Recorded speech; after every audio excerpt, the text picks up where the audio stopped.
সেই রাসূলুল্লাহ পাহাড়ের মাঝখানে সেজদায় পড়ে আছেন। সাহাবীরা জানেন না রাসূল কোথায়। 3 দিন ধরে নবীজিকে দেখতে পান না। সবাই পাগলের মতো হয়ে যাচ্ছেন, নবী কোথায়, আইনা রাসূলুল্লাহ, আমাদের নবী কোথায়। সবাই 3 দিন খোঁজাখুঁজি করলেন, পাইলেন না। অবশেষে ওই যে গাড়ি সিজদাতে গেলেন, গিয়ে দেখেন একটা রাখাল মেষ চড়াচ্ছে। বললেন, ভাই আমাদের নবীজিকে দেখছ? বলে, আমি তো ইহুদি, তোমাদের নবীকে চিনি না।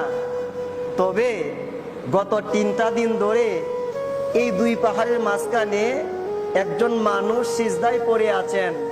ওনার কান্নাকাটির কারণে আমার মেষগুলা ঘাস খাইতেছে না, এত পরিমাণ কান্না। যাও গিয়ে দেখো উনি কে।